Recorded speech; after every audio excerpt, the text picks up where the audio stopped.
Hello, everybody. First of all, I just want to say how much I miss having you in the classroom.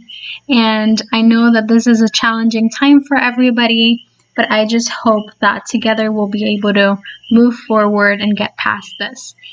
Today, we're going to be looking at some of the basic elements of the short story, and then you are going to actually apply that to the story, the lady or the tiger.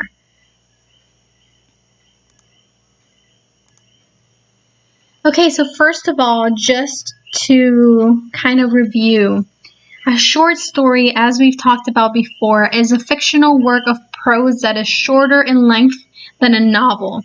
So a novel is basically a book. A short story is anywhere from a page, maybe 2, 3, up to 7 pages. It can be longer, it can be shorter, but it's definitely not a novel. Edgar Allan Poe, who is the writer of The Telltale Heart and Annabel Lee, he described it as something that you can read in one sitting. So you can just sit down and read it in a half hour or 2 hours. Basically, it should be from 1,000 to 20,000 words, and it focuses on only one plot, one main character, some minor characters, and one central theme. So first of all, let's talk about main idea. What is the main idea? It's the author's message about the topic. It is often expressed directly or it can be implied. So directly means that in the story, it will explicitly or literally say the main idea or the message of the story is this. However, when it says implied, it means that it is not explicitly stated. It is something that you as a reader have to figure out. In a story, there will be many details that will serve as evidence to support that main idea. So you as a reader have to be paying attention to all of those details, and those will guide you into realizing what the author meant with the story. Now, just to review, the short story elements are the following. We have character, plot, theme, point of view, conflict, and setting. We're going to be looking at each of these separately, one by one, and pay close attention to each of these because later on you will have to identify them in the story. First of all, what is a character? A character is a person, animal, being, creature, or thing in a story. Writers use characters to perform the actions and speak dialogue, moving the story along a plot line. For example, we have a picture there from the Black Panther. Those two individuals are characters in that story. We could say that one of them is the protagonist, who's the main character, and the other one is the antagonist, who is the force that goes against the protagonist. If we think about another example, let's think about Harry Potter. So in the Harry Potter movies, Harry Potter is the protagonist. And who would be the antagonist? Voldemort, correct? So every story has characters. The next story element is plot. There are 5 areas for plot, which is the introduction, the rising action, the climax, the falling action, and the denouement, which basically means resolution. The introduction is where you learn about all of the characters that are going to be in that story and where that story is going to be placed. So you're going to learn where, when, who. All of those background details that you're going to need to understand the story are going to be in that introduction. Then the rising action is where the events start leading towards a conflict. You start learning that there is a conflict. Then in the climax, that is the highest point of interest and the turning point. That usually is like higher excitement. Then in the following action is when the complications start to resolve themselves.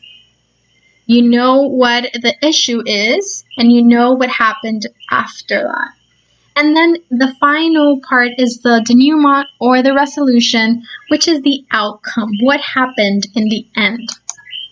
Here we have the plot roller coaster or the plot diagram, which we've talked about in class, showing basically all of these steps that are in a plot diagram. Then we have conflict. Here, in this example, we have 6 types of conflict. The one at the top, this one, is person versus person. Let's say, for example, that one of you guys has stolen my sandwich. I'm not going to be very happy about that. And then I'm going to have an argument with that person, for example. Then that person and I have a conflict between us. There's a problem between us. That also happens when, for example, when you're having a fight with your best friend because one of you said that you were going to be doing something and then you didn't do it. That would bring a conflict between you. The next one is person versus nature. Now in Puerto Rico, we did have a person versus nature conflict, which was the hurricane, of course. This year, we've also had 2 person versus nature problems, which have been the earthquakes as well as the pandemic. So basically, that is when an individual has a problem or an issue with a natural event.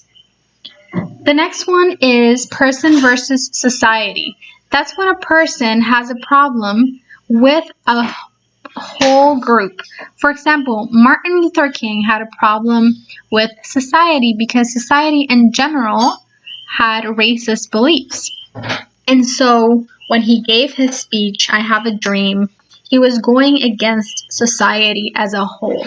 Usually in person versus society stories, society tends to win. However, that is not always the case. For example, Martin Luther King did achieve a lot of rights for his community. Down here we have person versus technology. Now I want you to be thinking about movies like iRobot, or if that's too old for you, think about the show Black Mirror. Technology, although it has brought a lot of progress into our lives, it can also be not as beneficial. For example, let's say that you are on your computer doing a project and then your computer catches a virus. And then your computer goes crazy, you lose everything you've done.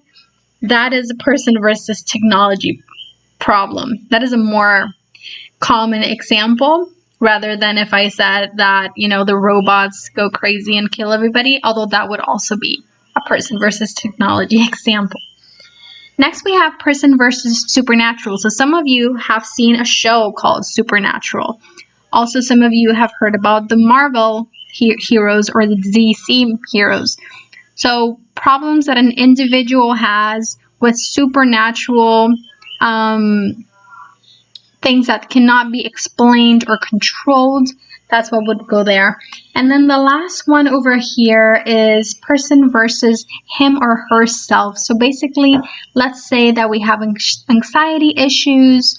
That would be an internal problem that you have within yourself that you have to deal with, and it's unrelated to the people around you. Okay, so let's say, for example, you don't want to compete in a writing competition because you think that you are not good enough. So if there's a self-esteem issue, that's a person versus self type of conflict. Next, we have author's point of view. Now, we're going to go through this briefly. We have first person, which is when I am telling the story. For example, I woke up today and I ate a sandwich and then me and my friends went to school. If it were second person, the story is told from the perspective of you. Now, that's not very common, but that's kind of like talking to the reader. So that's like me saying, you woke up this morning, you ate a sandwich, and then you and your friends went to school. And then finally, we have third person.